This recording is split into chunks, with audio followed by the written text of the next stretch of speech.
Yes, Sandie Waddell is an extraordinary woman. When she has a problem, she just doesn't solve it for herself. She starts a campaign. I went to Wellington to talk to Sandie about relationships, babies, and making a difference.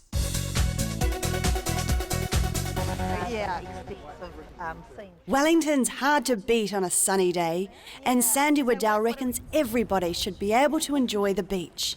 Helping get this set of ramps built at Oriental Bay is just one of Sandie's many projects. A lot of our community are not your mainstream, so we need to ensure that we've got access for everyone, and that's a passion I have, both in my community work and in my professional work, and I find that really pushes my buttons, I suppose. Sandie's been shaking things up since 1978, when a ski trip went badly wrong. The car rolled and I went out the door and ended up with a Ford Falcon on my back, which didn't do it much good, obviously. So I ended up in Christchurch Public Hospital. We didn't have a spinal unit there at the time. It was an interesting place with an awful lot of boys and not many girls, and people sleeping in corridors and laundries because we didn't have enough room. And I just remember thinking, well, this is going to change my life a wee bit, but when am I going back to work? But in the 70s, the late 70s, the expectation was that you basically just went home and sat there, did your knitting, watched television and sort of ended your life somehow, sometime. So Sandie had to fight the Education Board to win her teaching job back. I got back in 6 months from when I had my accident. I was back teaching full time. It's quite different now. I think the public expectation is different now. I think the public's attitude is different now. I don't think we've made it yet, but I think we've come a long way from people who just looked at me and felt incredibly sorry for me, and the sympathy in the eyes, and you'd think, oh. I know when I had my accident, I felt that my femininity had diminished somewhat. Did you feel the same? Oh, absolutely, absolutely. You really felt as if all people were going to see when they looked at you was your wheelchair and not you. So I remember making special efforts to wear skirts and dresses and things, which were an absolute pain when you're trying to move around in a wheelchair, for me anyway.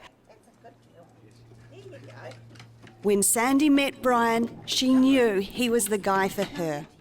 Well, a lot of people thought that wasn't he a jolly good chap to be, marrying me and looking at so that I'd have someone to look after me.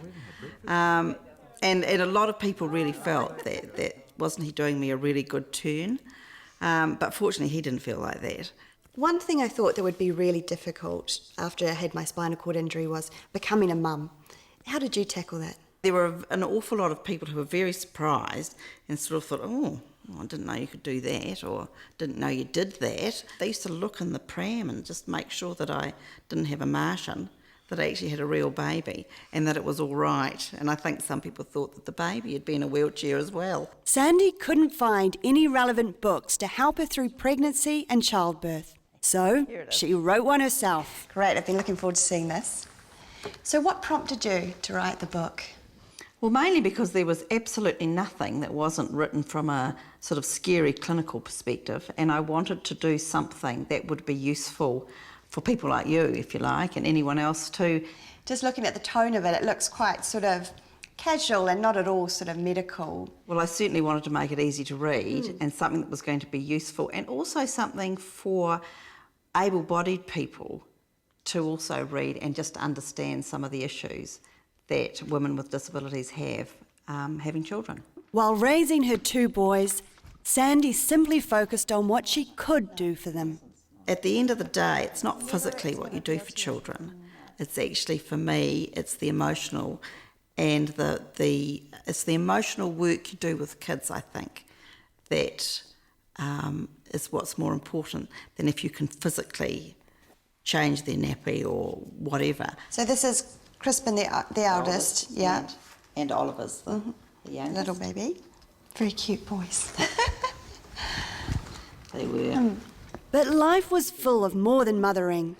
A lack of local support for disabled people in her small hometown prompted Sandie to set up the Northland Disability Resource Centre. This led to a career change, initially working for the Ministry of Health managing disability services.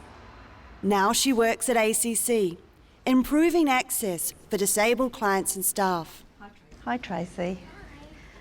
Now we're going to have to sign in. Oh, okay. Oh, this is great, isn't it? It is good, yeah. Is this part of the changes that you're involved in? Yes, we had an access audit done of all our offices around the country, but one of my favourite things is, and it's a showpiece in this branch, is the toilets for the staff. Fantastic. Well, I love a good toilet. Let's go and have a look. Right, let's go. When I first came to ACC, they had to get builders in to make the existing toilets that we had accessible. But if you look at this is absolutely fabulous. Yeah, this is sort of a model for what we hope all our offices are going to look like. In 2002, she was awarded a New Zealand Order of Merit for her voluntary and community work. Yeah, and so now it looks like we're out. I am on the council's disability reference group. We work with the council on transport, on footpaths to make sure that people are not leaving sandwich boards all over the footpaths so that nobody can get past, and looking at curb cuts. We've increased disability parking quite significantly in the Wellington area. Oh, look at this, to get right down. Like so many of the advocates I've met, Sandie says her work is far from finished. Oh, how lovely. Sandie is just one of many people making a big difference in the disability sector.